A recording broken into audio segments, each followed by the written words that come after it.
So I have a community that I can go and run with, and then I can come back to the studio and I can work.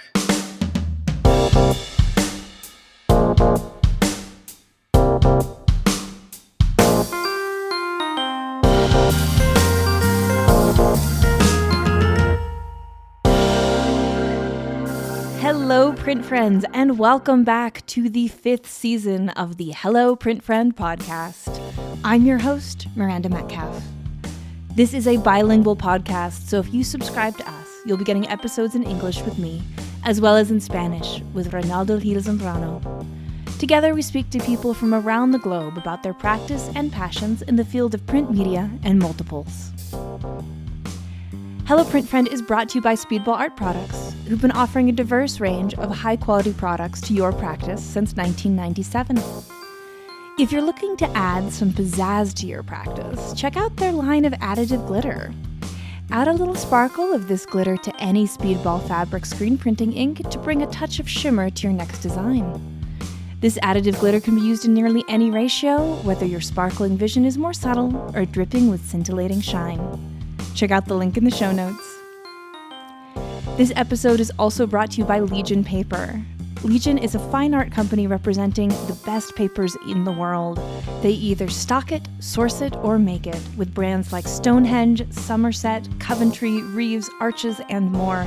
Legion is the best paper resource for every artist and printmaker's needs. Learn more about the variety of papers that Legion stocks at www.legionpaper.com.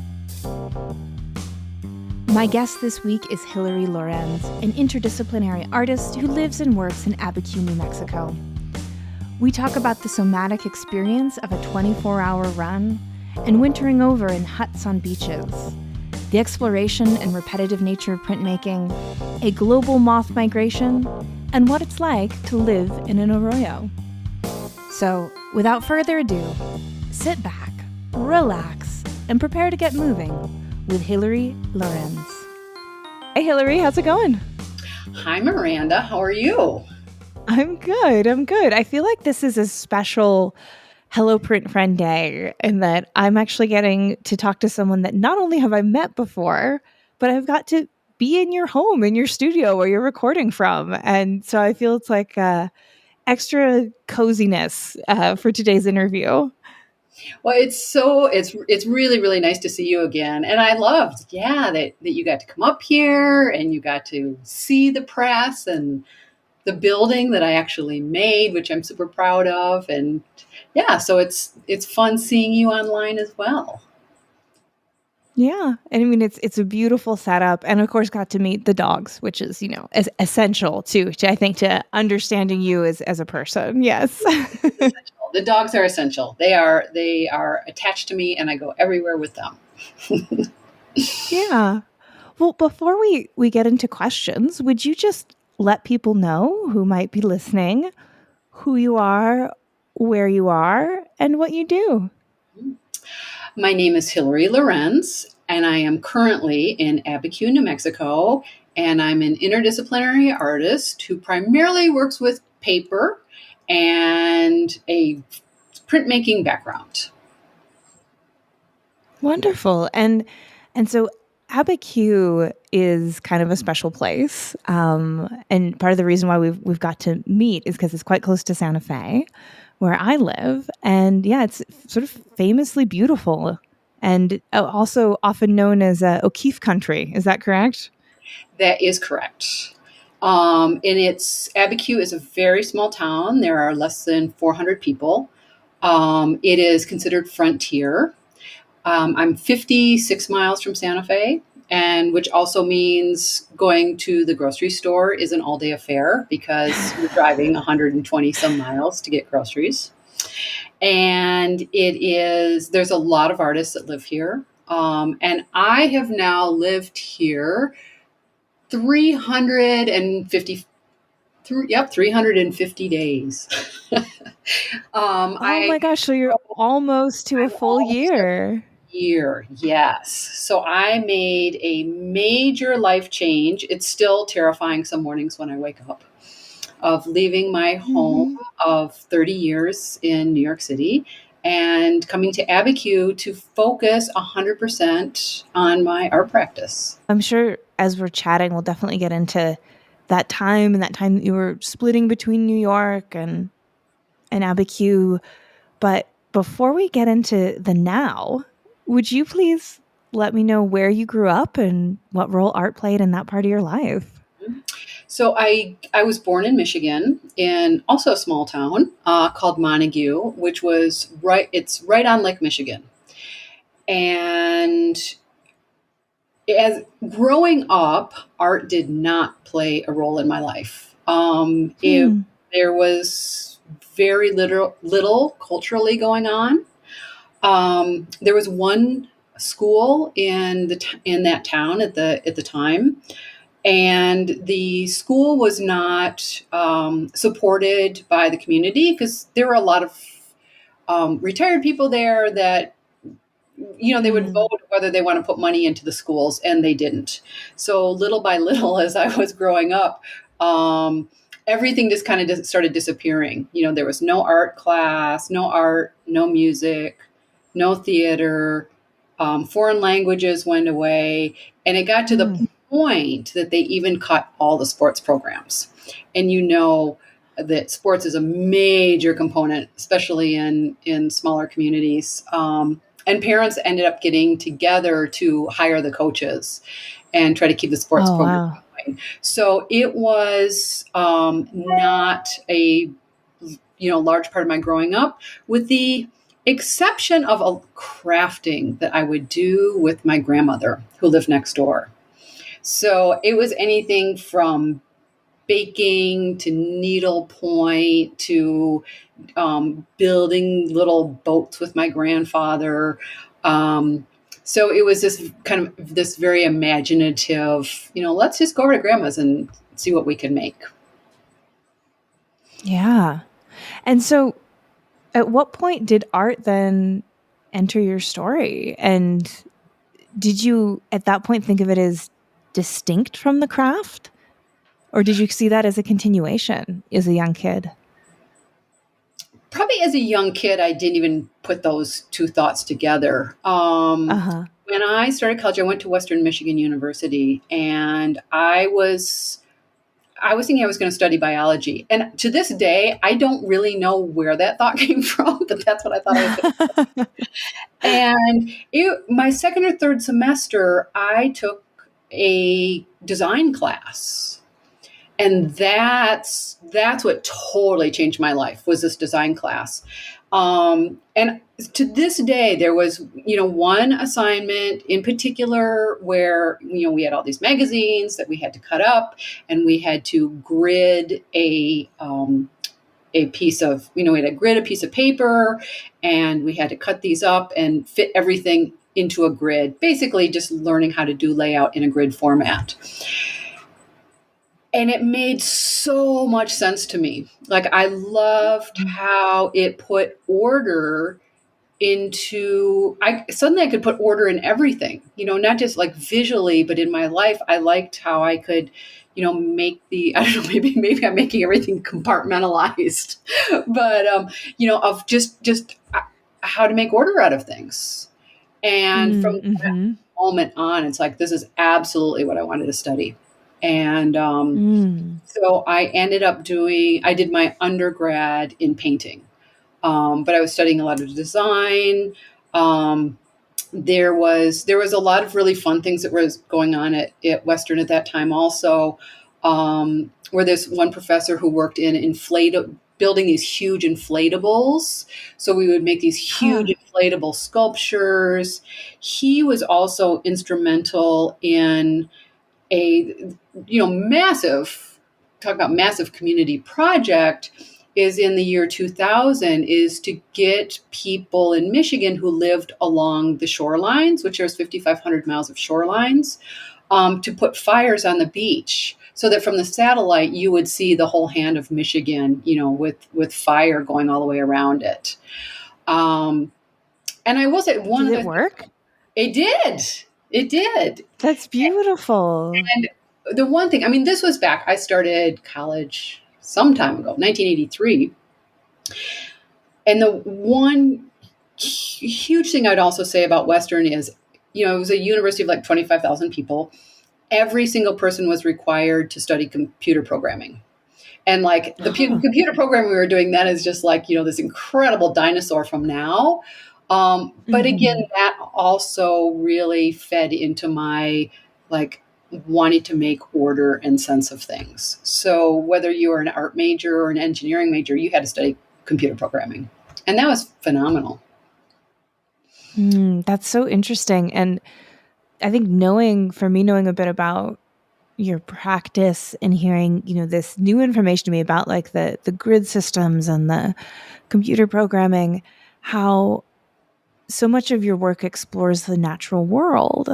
And while the natural world can be, chaotic and unpredictable, there is order, there's sense, there's balance. Like there is, I think, systems that interact with each other in very specific ways, which seems to overlap a bit, I think, with what you're saying now for these sort of early influences, early things that you were drawn to in your undergrad.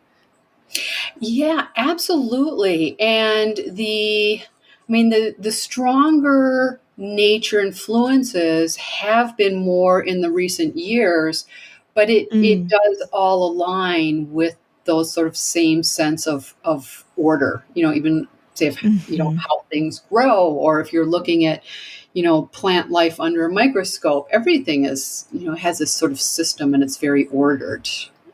Yeah. And so at what point did you make that shift then academically, from biology to art making, like kind of officially? And then is that when printmaking entered your world? Printmaking entered my world actually later when I graduated with my degree in painting and I moved to Chicago, and I thought, I don't know anything and I'm a terrible artist. I know. And I don't know if I was feeling, I don't know if I truly thought I'm a terrible artist or I was just feeling, really, not real confident. But I thought I need to learn so much more. Like there is so much that I just felt I just didn't know. And I started taking classes at the University of Illinois at Chicago. And that's where I met Steve Campbell. So Steve was my number one influence in printmaking. And I have actually sitting on my desk the first print I ever made, which was a little 3x4 intaglio. And I just completely fell in love with intaglio. And I was, at that time, me and there was one other person, we were in that shop 24/7. We would bring our sleeping bags and sleep on top the tables at night. And that's great. we just were like working. And I wasn't in any part of a degree program. I just had signed up for classes. And this printmaking really fed into my my physical, like I like doing it's like physically demanding things, and printmaking, especially like carving and wood carving, like really fed into that physical demand. And I just maybe the order too. Like I'm trying to, the precision, the like you have to do X, then you do Y, then you do Z, and just that really like, it's the registration. All of that I feel like could feed into that. Yeah. Yeah. I like to have, parameters, and I like to know what the rules are ahead of time. And then I can decide, what rules do I want to keep? What rules do I want to break? But I just in life in general, I thrive much more if I know what the criteria is. And I feel like printmaking is very much that way. And not to jump around too much, but even in my years of like teaching printmaking, I would always say to students, follow these steps, because if you don't, you're going to end up with a big mess. And every single time the students that didn't follow, they would always come back to me and say, oh, you're absolutely right. And I have this enormous mess. So I really liked that. And I was at Chicago for about 2 years. Um, and then I decided to apply to the University of Iowa for grad school, and ended up going to Iowa for grad school. And I was there for 3 years for my MA and MFA. So when you said MA and MFA, Mhm. what was the MA part of that? Yeah, so the University of Iowa's graduate program is 60 credit hours, and it's a 3-year program. And you Yeah. first do an MA, and at the end of your MA, you write either a technical or historical thesis. Oh, And okay. so the year I got in, I was the only person admitted. So I was like, wow, this is going to be really amazing. I'm the only person, that Mm-hmm. got in this year. And then I don't know if this actually ever really happened or not. This is what we all believed as students, is once you got in, and then after your first year, they decide if you get to stay or not. And then you do Uh-huh. your MA and they decide if you can stay or not. And then you go, after you finish your MA, then you go on to do your MFA, and you spend that whole time working on your thesis, which is Mm. obviously your visual work as well as your written thesis. And I'd have to say the hardest hardest thing about getting my MFA was taking my thesis to the graduate office, and there were a number of people who worked there, and they would measure. Basically, no one read it. I found a typo afterwards, like on the very first page. They would measure to make sure that your page numbers were in the exact, they couldn't be off a millimeter. Like they had to be like right on. So they would measure all your columns and borders, and that's all they would do. And then I think I probably went there 7 times to get everything like completely lined up. Because even, if it printed out from the printer, they didn't want a digital copy. You had to give a physical copy. And they would measure, measure, measure. And if one piece was slightly out of line, it would be all rejected. And so, but there were people that they would not give their MFA to that had been there for 6 years, because they didn't Wow. like their project. Um, Yeah. so it was I will say it was a great education. And I just did tons of intaglio and tons of stone litho when I was there. Like, it was amazing. Mm. Um, and coming back to science, I was an out-of-state student, and there were Right. no graduate assistantships. There was no financial aid available. So I ended up getting a job working as a research assistant in immunology. While I was there, I Ooh. worked in immunology. And that was a blast. There's nothing quite like the first time you sequence DNA. It's just powerful. And I did work about that also. So I was doing work about science and things from the lab. Yeah. Wow, how interesting, like, to have that dual path, interweaving path during that really formative time in your creative process. So, after you graduated, you had 3 years there. Is that when you moved to New York? I did. The day I graduated, I moved to New York. That was actually when I had my first dog. I got my Oh. I've only actually had 4 dogs in my life, but yes, packed up everything, drove to New York. I did not know anyone there. I had booked a week, in a hotel, and of course, pre-internet, pre-cell phone. Picked up Mhm. the Village Voice, started looking through ads, and I knew I wanted to live in the East Village because previously, here's a little aside, I had worked at a summer camp in Pennsylvania, and on our day off, we'd Mhm. hitchhike into the city Oh and my gosh. stay out at clubs all night and then sleep in the park and hitchhike back. So I knew exactly where I wanted to live. Um, Mhm. and all of a sudden, I remember the first place I looked at. This was in '93, and it was like $1,000. There were like 23 people lined up.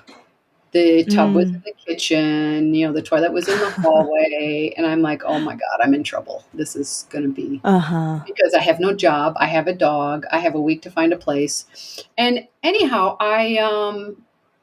after 3 days, I did find an apartment, and I was talking really fast to the guy who showed it to me. And it was just below Houston Street in the Lower East Side. And a lot of people were pretty afraid to live south of Houston, because it was, it was a drug mecca. It was also very Yeah. And I said, I have no job, but I'll pay you 3 months rent. And I have a dog. He's like, yeah, I don't care about that. Pay me whatever rent you want. And, you're fine. And it was a great apartment. It even had an elevator, in one of these old tenement buildings. And then a month later, I got a studio. My studio was a former school classroom. And it was like $200 a month. Like it was amazing. And I just love every second of being in New York. It was like every day is just, an unfolding of something new and exciting happening. Is that just, do you think because of like the sheer volume of people interested in doing things, that like high concentration of people trying to do something, which I feel like is a good way to describe people who are in New York, that something is going to happen because there are a lot of doers in one place? Yes, absolutely. I mean, I think for people who move there, they're moving there for a reason. And so many people want to be the best, right? You don't move to New York and say, oh, I'm just going to go there and live. It's like, I want to be the best at what I'm doing, or there's more opportunity here, and whatever it is, whatever profession is. If it's someone who's like, I want to become incredibly rich, fine. Or someone that's like, I want to work in the arts, I want to work in music, whatever the field is. But it's generally people that, in my experience, want to meet other people like them, and people that are working hard, and people that, want to have a really engaging life. Yeah. And so how many years were you there total then? 30 years. Before you made your 30 years. I was going to say, yeah, because if it was the early 90s, it would have been 30 years. How did you find that changed in the time that you were there? Or does New York still have all those wonderful things that you were talking about? There are absolutely all those wonderful things. And of course, things change over time. One really key thing was, we did not have franchises. There weren't chain stores. And in 1997, when Giuliani was mayor, he opened the floodgates to the chain stores. So it started with like Blockbuster Video and Subway. And now I would say for me, one of the biggest disappointments in the city is everywhere you go, it's like a Duane Reade or a CVS, or Starbucks have actually started closing down a lot, but so many franchise stores. And what was so exciting is that, if somebody wanted previously, if like a family or an individual wanted to open up a store, whether it was a bodega or whether it was a gallery in their apartment, they could do that. And that became far more difficult to do, because they would be kind of pushed out by the franchises, but also because the franchises could pay so much money for rent that it made it impossible to rent spaces. So that makes a lot of sense. Yeah. Biggest. And that's such a shame, because it's, I having worked at many small businesses, like they really are the heart and soul of a town, a city. We were mentioning off air how Tim and I just took this big road trip, and we camped in Dodge City, Kansas, and we were driving around, and there were no chains. Like, it was amazing. Like, I was like, we should move to Dodge. Like, just the fact, maybe they've got like a city ordinance or something against it, but it was like, there was like, it had this heart and soul. And I was like, what's going on with this tiny little town in Western Kansas? And I was like, there's not a Starbucks here. There's not a CVS here. It was like the grocery stores were like, like Juanita's Market, these like local places owned by local people. And I was ready. I found an old bed and breakfast with 7 bedrooms for $200,000 behind the distillery. And I was like, we're starting an artist residency. We're not leaving Dodge. You know? Oh my gosh, it sounds like an amazing place. I think the next time I drive through, I'm going to have to stop in Dodge. Definitely. Like yeah. Anyway, yeah, it is absolutely, I think, what gives soul to a place is people with their dreams Yeah. and being able to do it on a small scale Yes. that that just has this humanity to it that, a Starbucks never will. But Oh, yeah. yeah, absolutely. I mean, there's Yeah. nothing like, walking out your door and going and getting coffee at a shop that, is just single person owned. And then, Hmm. going down the street and maybe going to the bakery that, somebody had this dream of opening up a bakery. So I think, Yeah. the biggest thing is that a lot of those dreams are way more difficult now to do without tons of money. Hmm. Yeah. Yeah. Well, and so when you were in New York, you were teaching there for most of those 30 years? I was. I taught I taught first for a year in Western New York at Alfred. And then I was Uh-huh. at the Maryland Institute for 4 years in Baltimore. And then I got Mhm. an offer from Long Island University in Brooklyn. And I never thought about teaching. I never wanted to teach. Hmm. I had no desire to teach. And in fact, what I really wanted to do was to be a union stagehand, to support myself until I could support myself making art. Because also, when I was in grad school, I worked for a union theater. So Okay. I was an electrician, and I hung lights. I did it for all the road shows that came through the rock and roll shows. Those were always really fun.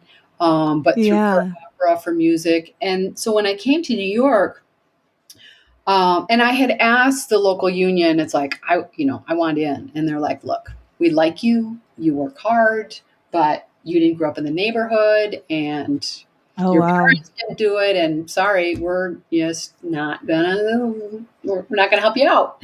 And a friend of mine instead became a Teamster because she also wanted to work in the theater. Um, and I got an internship. I was like thrilled to death. I got $100 a week as an intern, and I ran sound at the Lucille Lortel Theater on Christopher Street, for this show called The Fiery Furnace. And I think it was about 4 or 5 months. And I worked every single show, 6 days a week. And I didn't care that I wasn't making any money. It was just like I loved it so much. Um, Hmm. but at a certain point, it's like I really had to pay rent. So Yeah.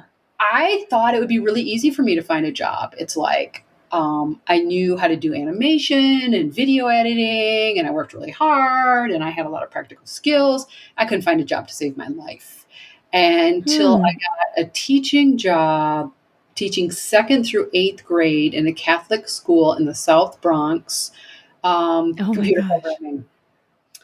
And Wow. so I did that. I love that job too. So I did that for 2 years.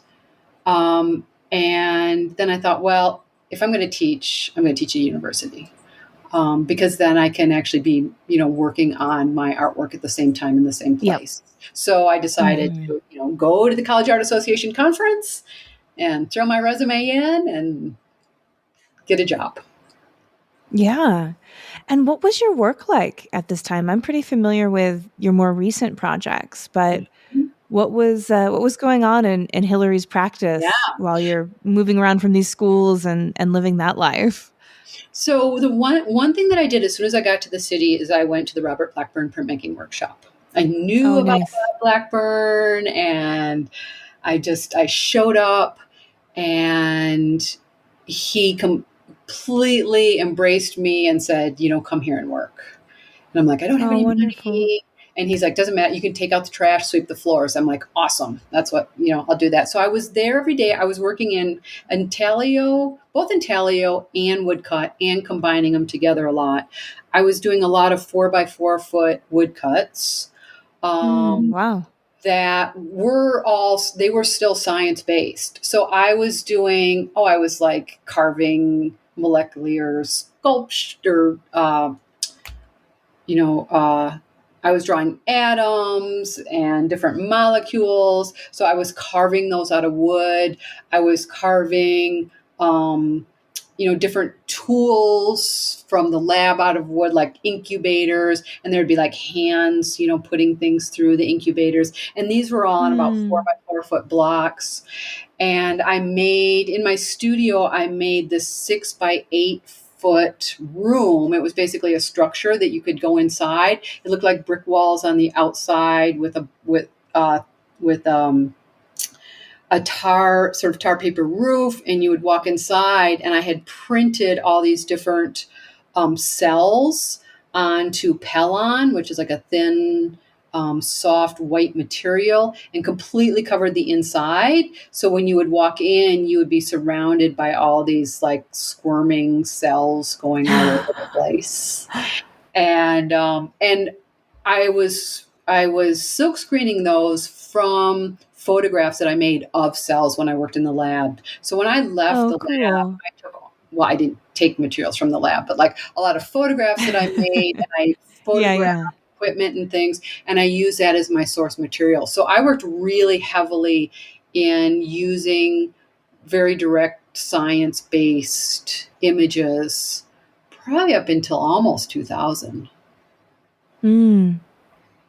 That's interesting. And for you, was that kind of coming from a fascination of the aesthetics of science or the process behind it? What was it that really made that connection for you? Yeah, it was a little bit of both. And also just even this fascination of the things, making things seen that are unseen. For example, like what you can see under a microscope. And then suddenly, blowing that up really large and, identifying these different organisms. Because also at the lab, I was growing cells. I started out doing tissue culture. So I was always growing cells and counting cells. And then to be able to take those and make them into this large scale. So it was a little bit about the process of how I was working, as well as repeating in a way, because the work that I was doing in the lab was all very hands-on, like purifying proteins. And, I wasn't writing up reports or anything like that. It was all recipes. I was like following directions on how to pour a Western blot, or how to run DNA, or how to purify protein. And so then I was just bringing that into the studio. And so at what point did you discover Abiquiu? Because I know before you moved out to our little corner of the world in a more permanent way, you had been visiting here for quite some time. And how did that even get on your radar? So a friend of mine, Eileen Torpy, I knew her from New York.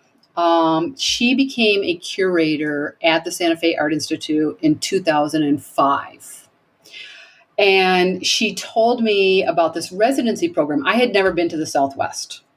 And she told me about the residency program that the Santa Fe Art Institute had. And she's like, you should apply for it. So I applied for it, and I was selected. And it was amazing. You actually live in the Art Institute. So you're essentially living in a museum, and everybody has their own room. And it was 4 weeks plus an additional 5th week that I was staying on.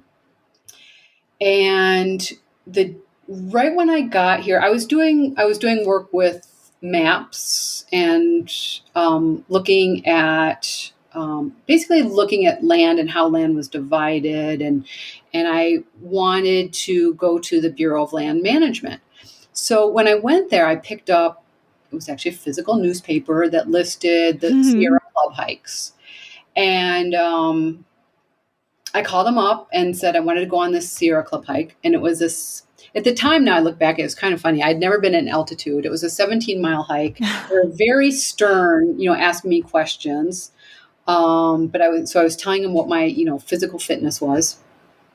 And anyhow, I started hiking with Sierra Club every single weekend that I was here, and then I would come back and then during the week work in the studio. And that's when I really started doing a lot of work about a little more like in an abstract way, but the mountains, the landscape, my Yeah. bodily experience in the landscape and how I feel like sort of traversing these places. So someone told me about Abiquiu, and they're like, before you leave, you should go to Abiquiu. And so I rented a little roundstone house for a weekend, came up here and thought, wow, this landscape is absolutely beautiful. There were double rainbows that I had never seen. The Yeah, like New Mexico is generous with double rainbows. Like I think like New Mexico just gives away double rainbows like it's going out of style. Yeah, Yeah. it's crazy. I saw a rainbow the other day that was coming straight out of the road like a fountain. It went straight up into the air. Yeah. It didn't curve over. It just went really, really wide. And I'm like, what? What is this? This is crazy. Yeah. um, but I stayed, so I stayed up here for a weekend, and I met one of the neighbors who was building a casita for himself in an arroyo, which I have to admit at the time I had no idea what an arroyo was or exactly Mhm. what was meant by a casita besides, I don't know, is it just, I don't know. So anyhow, I went back to New York and, had just a wonderful time here working, working, working. And, I always have fantasies about being somewhere else, no matter where I'm at. Mm. And it Mhm. was about 5 years later, and I was on one like a Craigslist, avoidance of everything else, and having fantasies of like I wanted to have an upstate house in New York, but I really couldn't afford it. And I'm like, and let me look in New Mexico. And I see this Mm. ad for the stone house that reminded me of where I was. Turned out it was the house that was being built in the Arroyo when I was there 5 years previously, and it looked like this amphitheater. And so, just Yeah. for fun, I emailed to say, hey, I stayed at your house 5 years ago. And after a very brief phone conversation, I committed to buying the house. Oh And my gosh. there's a couple of things that go into it, but I think we don't have the time for this podcast. Uh, but I committed to buying it. I bought the house. I came out for about a week after that to just see what I had actually bought because I bought it sight unseen off Craigslist, and figured either I paid way too much for a couple acres of land, or I just hit the jackpot. Mhm. And I felt like I hit the jackpot. So the next summer I came out and I started building my studio. And that was what I was super excited about, to actually like physically build my own studio. So yeah, Yeah. it's all because of my friend Eileen and her new job that brought me out here. I want to make sure that we have a chance to explore, and I feel like it kind of relates to New Mexico as well in its own way, and I know sort of your time that you spend in the woods and in nature is this relationship that you have to the corporeal experience. I feel like there's something about your practice that's really interested in that embodied human experience. And as you spoke to before, this is something that you're interested in the actual printmaking process, but then also you're someone who runs marathons and builds studios and hikes. And so that embodied somatic experience, I think, is somewhere in your practice because it's such a part of who you are. And so how does that show up for you? So that is a huge part of my practice. And it really started when I think I first came out to New Mexico in 2005 and started making work on the land. Well, I sort of phrase it as on the landscape, but it was always after doing these hikes. But the one thing that I was also, Mm. when I'm drawing and when I'm working, I would be counting like each, like whether I was making a little brush stroke or whether I was carving something, I would be I would be counting those marks, but I would also be retracing every footstep I had just made, whether it was getting to the top of a Mm. mountain or if it was like a long training run. And it really took me a couple of years to kind of figure out, okay, what I want to make work that is based on my going into the wilderness, or, I'm trying to figure out how to marry these all together. Right. And that was like, what exactly am I trying to do and what I'm trying to say? And that was kind of a difficult thing to figure out in the beginning. But more and more, so what I would do, is I would find I would not be able to actually even make artwork until I just had some type of exhaustive physical experience. So I was running a lot of races in New York. Felt like I was like, I would run between, depending on the year, time of year, between like 50 and 75 miles a week. And then going hiking. And then I did this residency in Tasmania where I lived in a park ranger's hut for 3 months, completely, how cool. isolated in the woods. And then I could go on multi-day backpacks as this is my base. So then I was really looking at, okay, is my practice the things that I am making, like the physical objects afterwards, the prints, the drawings, really, again, everything on paper? Or is it also like these sort of pilgrimages that I'm doing into the wilderness and doing them solo? So it was a lot of kind of working that back and forth. And I still, work on that back and forth. I would say one of the real highlights where that all came together is I was an artist in resident for the Yukon Art Center. It's a partnership between Yukon Art Center, Parks Canada, U.S. Parks, where I was the residency was backpacking the Chilkoot Trail, which is a Klondike Gold Rush trail that starts in Dyea, Alaska, and goes to Bennett Lake, British Columbia. So it's like you're hiking. So I'm like have everything on my back, right, and I'm carrying everything with me. And I mean, one of the first things I thought of is like, well, I'm not someone who sketches in nature. That's not what I do. I go through these sort of physical transformations, and then I come back to the studio and work. But that was a huge kind of monumental thing because I was asked to live out in the wilderness and, was rewarded for how long did that? It was 3 weeks.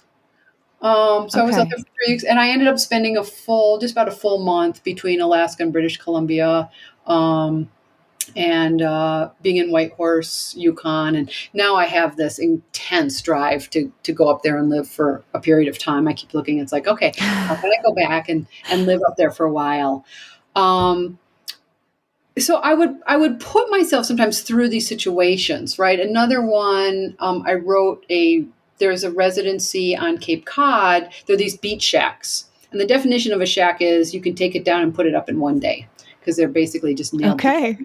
Even though they've been there since about the 30s. And they were put there for when the sailors would have a shipwreck. And if they could make it to the shore alive, they would have some kind of structure to go into. And I've stayed in this twice, once in the summer, but once in the winter. And the first one was in the winter. And it was 25 degrees inside the house with this really clearly barely working wood burning stove because my water and everything would be totally frozen in the morning when I would get up. But it was absolutely breathtaking because I was like right on the Atlantic Ocean and on, the most eastern part of the U.S. And at the same time I was training for the Boston Marathon. So I would hold my breath, change my clothes because I didn't want to have to switch my clothes out to go running because it was so cold. And then I would go running and then I would come back. And then at that time, because I was at base camp, I was working on drawings and then later came back and worked on prints. So yes, I would specifically seek or create these events of backpacking, camping, I ran a 24-hour race, which I will do again this New Year's, where you just run around in a one mile loop for 24 hours nonstop. because it also really, it suits my personality very well. And I really like doing this repetition, which is the same thing when I get back to my studio. It's like once I've made a carving, I have to stop myself I make small additions, like usually not more than 15, but I really have to stop myself because I am just like, once I hit production mode, I can just endlessly go. So my physical nature, my nature of wanting to do things repetitive, of wanting to do things physical, to like really be able to feel my materials as well. So when I come back from an event, when I'm carving, I have that event just seared into my cells. And I'm thinking about it while I'm carving. I'm not necessarily carving the event. I've been doing a lot of things with water since I've been out in New Mexico. Canoes, waterfalls, working with a lot of blue and indigo.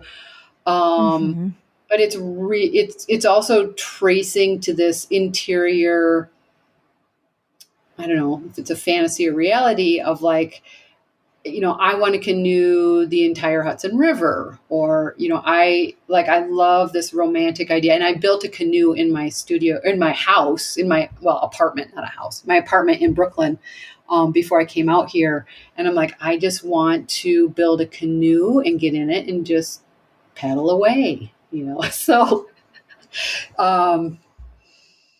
so yeah, I'm not sure if that completely answered it, but I would not be able to make artwork if I did not physically put myself through some type of somewhat Well, of and and what I'm thinking of is it's in a way using your body as another material, in the way that you need to kind of mix your inks before you roll them out. I mean, you need to make sure that Hilary is in the right state, and that there's something about the flesh suit that we all carry around. There's something about you coming with this flesh suit that has had this specific set of experiences that then contributes to the outcome. And by changing yourself, you're changing the outcome of the artwork. It's just really interesting. And it's such an integrated way of thinking about art making, which I think is true for any artist, but there's a lot of separation often between what I'm doing and what I'm making are kind of two different things, but they can't be. It's all one essence in action. Yeah. Yeah, absolutely. And I mean, that's also one of the big driving factors of, it's like, okay, I'm going to give it a shot where I leave New York for a period of time and move out here, and where I'm just working in my studio. I don't have to worry about another job at this point, at least temporarily.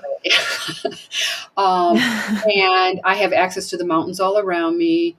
Also people to go hiking with. And at first I was like really sad. All my running friends had left. And so I also, so on top of everything, I have a master's of science in exercise science and exercise physiology. And I train athletes. Not just athletes. I train people. I train runners. I train people in strength. So I started training friends out here, and all they had to say was, I've always wanted to try running. I'm like, excellent. I'll get you going. So I have cultivated in the last several months this running community, as well as this kettlebell weightlifting community. So I have a community that I can go and run with, and then I can come back to the studio and I can work. Because community, I'm going to jump to the side a second, but the one thing I love about printmaking is generally you work in a community print shop, right? A lot of times we're all together. We may not be talking, but we work together around other people. Where I live is super isolated. Most people are alone. They want to be alone. I don't want to be alone. So I build this community where we may not be making artwork together, though I invite people to come to my studio and make art, but it's like we work out together. So we go running together. And I have one friend who he's like, hey, do you know what this distance is? And I said, well, it's 13 miles around this one loop. And he's like, do you think I can do a half marathon? And I'm like, absolutely. When do you want to do it? Let's do it. We'll do it together. But I'm already dreaming up. It's like, I want to make these things ceremonial around his run. So like when he comes back, whether it's like I've, just printed a t-shirt or a sign or something, but it's like kind of moves into this, bringing this sort of practice together, this print practice as well as this workout community practice. So that, when I'm not with that group exercising, then I can be alone in the studio working and I'm totally fine. Right. Yeah. That makes total sense, that it's about finding that balance in order to like feed one part of you so you can then feed another. And yeah, that makes total sense. I'm wondering, as we're talking, you're talking about these kind of extreme situations, like the 24-hour run, the being in the woods for hiking the length of Canada for 3 weeks, and the being in the cabin where it wasn't a cabin. What was the word? The hut? Is that what you said? It was, the hut. Being in the hut where it's 25 degrees inside. And those are pretty, physically extreme circumstances. When you're going into it, like when you're like, okay, I know I'm going to do this 24-hour run, like you have one coming up. Do you at any point know that there will be a moment where you regret it? Do you ever regret it? And do you, like, when you're in it and I think I'm talking from some sort of personal experience, like when I take something on that I think is going to be really difficult, like I'll know there's a moment where I'm like, oh, what did I do? But I'll know that moment's transient and I'll enjoy leading up to it and I'll enjoy it afterwards. But sometimes there'll be a moment where I'll question past self, like past Miranda's decision making, that you've, signed up to do a run when you're not in very good shape, or moved to Thailand by yourself in the middle of a pandemic, like that kind of thing. I have never, ever regretted anything. And that's beautiful. Going to, the idea about planning, right? With printmaking, very ordered. I love planning, which is another reason why I also really love coaching.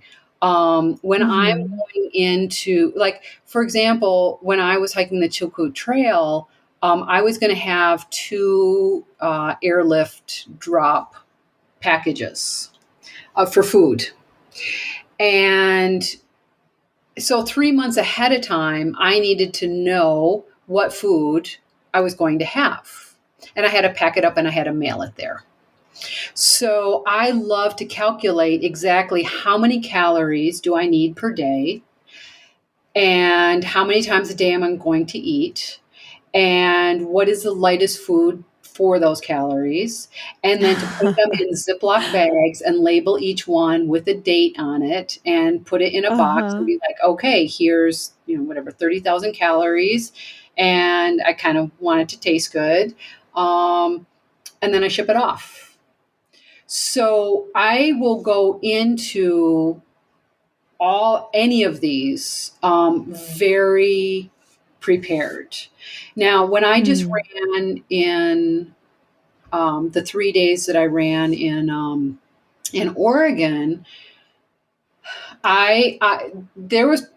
that was more of a bigger, I'm not quite sure what's going to happen, because I admit I will go into these races. I'm not there just to finish. Like, I want to win. Yeah. What's the point of racing if you don't want to win, or at least win your age group, or at least, otherwise just go out and run, and that's fine too. Yeah. But I want to do the very best that I can. And since moving to altitude, and it's 100 degrees at altitude and it's really dry, it's like my running got terrible. And I was struggling. So I'm like, I don't know what's going to happen, But I mean, I know I can knock out 40 miles. I just don't know what it's going to look like. But I know what calories I need. I know what clothes I need. I know how to prepare. And I'll go. And it was an absolute blast. And just getting into that cooler weather and the lack of altitude, was a huge shift. But it it goes like into the planning. I've never been where it's like, oh my gosh, I'm so cold to get me out of here. I need to escape. Okay. I Yeah. embrace, it's, I don't know. I think a lot of people that especially like will backpack a lot, they'll always say, you know what, it has to, your preparation and your clothing. If Hmm. that is in place, it's going to be very enjoyable. If a person hasn't prepared, and I would never go into the mountains unprepared. There's absolutely no way, because Yeah. the risk is dying, right? Yeah. And It's pretty high so, stakes. yeah, so it's like, say you're going to going to Colorado to climb a 14er because I really want to make work about this one particular 14er. I'm not going to start climbing at 10 o'clock in the morning because I'll end up getting struck by lightning at 2 in the afternoon because I'm still up there, right? I need to be down by noon. Um, so being prepared and, taking it all seriously and knowing that if I don't do that, yeah, the outcome would be the end of me. Mm. Yeah. And so when you are in those moments, because there must be moments of physical discomfort, you spoke to being in the hut and, needing to change and that kind of thing. Psychologically for you, is that just I'm just having an quintessential part of this experience that doesn't have a value? It's just intrinsic to the experience. And that's why it's not what actually makes you say, oh, why did I do this? I'm so cold, No, I think it really is just intrinsic to the experience. It's expected, right? It's in the Right. middle of winter, and you're right on the ocean. And I think for anybody, like I'll look at the people that you know take a very small sailboat and sail around the world. Hmm. And I look at that, I'm like, wow, that's absolutely amazing. That's so intense. That would be so difficult. Um, and to them, they're like, well, no, I'm really planned and I have it all together and I know what to do. And, um, so I think that it becomes then very individual, but the only thing I have and I start laughing about it because it's like, oh, this is gonna be really hard. I'm a terrible cyclist, right? I'm Oh. not excited about riding a bike. I ride a bike to commute. And in fact, after I moved out here, like the post office, it's 12 miles for me to get my mail. And I'm like, this is insane to be driving a car all the time. I don't, it's so, it's a waste of gas. It's, Hmm. environmentally unfriendly. So, I got a bike. So I ride to the post office to get my mail and come back. Well, and so I bike for a purpose. And in New York, I commuted everywhere by bike. So a friend of mine has just asked me to do a 7-day AIDS benefit ride from San Francisco to LA. So in a week, we'll do 545 miles. And I'm like, oh my God, Mm. 545 miles on a bike, it's going to kill me. It's like, okay, but then the other side of my brain switches on, and then because I'm like, I would rather run that than I would bike it, and I Right. would rather run that Yeah. than bike it. But it's like, okay, this is going to be fun. What is it that we need to do to make it fun? I mean, it will be fun. I know it's going to be a blast, but it's like, okay, the number of hours of training and my clothes and what bike I'm going to ride and, and putting all the things together. And then it's like, Yeah. this is so awesome. I'm so glad I'm doing this. I'm sure. Yeah. In the time we've got left, I want to make sure we get to touch on a little bit some of the community engaged projects that you've done. I'm thinking, specifically of like moth migration, but I know there have been others. Mhm. When did that come into your practice, and what are some of those that are ongoing now that you might want to promote that are Yeah. still, have a chance for people to interact with? Well, the huge one is the Moth Migration Project. And I founded that in 2017 as part of, I was asked, I was commissioned to make a printed paper installation, which is really my specialty of making sort of transforming rooms into something else with printed and cut paper, on pollinators. And just to save on time, I'll just say, I decided to work with a moth. And I knew I wanted to get 40,000 moths to transform the space. And the number was based on the number of moths a grizzly bear could eat in a day, which was measured at Yellowstone Park by the rangers. And 40,000 moths in a day? Yep. And moths are, oh my gosh, they're so busy. Right. And they're mostly fat, right? Moths are fat. So they just pull them out of the rocks and eat those. So I thought, this is something that I can't do on my own. And I thought, could I crowdsource artwork? I'm like, is this a ridiculous idea? And I talked to someone who does massive, like citywide, international interactions with the public and artwork. And I said, look, I'm thinking about putting out a call to invite people to make a minimum of 5 moths it's an edition. So I'm really looking at printmakers, but at this point, people draw them and they make them identical. Sometimes people send me 200 or 300. And I said, I want to ask for the moths and see what happens. And she's like, I think it's a great idea. So originally I just wrote a call for entries on my blog, and I have a lot of friends in Australia because I've shown and traveled a lot in Australia. Mm-hmm. So the next day I had like 200 people already committed to it. I'm like, oh my gosh, this is actually really going to work. So I had to quickly get a system together where I made a form. So there was a database, and every single person's submission is put into an archival envelope, and they're all labeled. And after every exhibition, they go back in. So I do have over 20,000.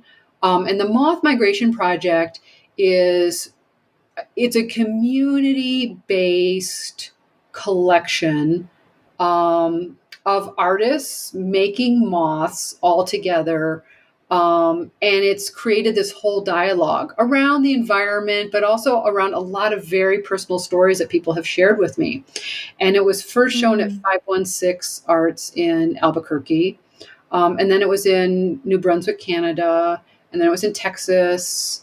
And then it traveled through Australia, and it was just at the Denver Botanic Gardens. And it continues to grow, and it is ongoing. There's now a website called Moth Migration Project. At this point, I need to make a lot of decisions because it's a huge administrative project, and I've also completely funded it myself. So I fund the archives. I pay people to sort these. I pay for the web people, and so, to sit down and really talk about, or even put like a board together, do I want to make this into a nonprofit? Do I want to have help from an organization? Because it is so amazing. I wrote grants to give families these print kits so they could have moth migration print kits for free. And then there would be artist facilitators who teach them printmaking over Zoom. I originally wrote this during COVID. And using art and using the moths as a way of bringing people together. It could be used in schools of teaching about science. It could be used about teaching about design, about the environment, about, again, just about building community. So that is a huge ongoing project that just keeps growing and growing. That's so exciting. And so what's the URL for the website? So it's mothmigrationproject.net. Cool. Very, very cool. Yeah. And there's information about if people want to join. Excellent. And where else can people find you? So they can find me on Instagram at Stone Trigger Press. And Stone Trigger Press got its name from, I live on Trigger Drive. And I built my studio out of stone. So it's no big, giant romantic thing. It's just like Trigger Press. Yep. And my website is hilarylorenz.com. So people can find me in Beautiful. any of those places. Very cool. Well, Hilary, I'm so glad that we live in the same state and that we get to actually see each other in person.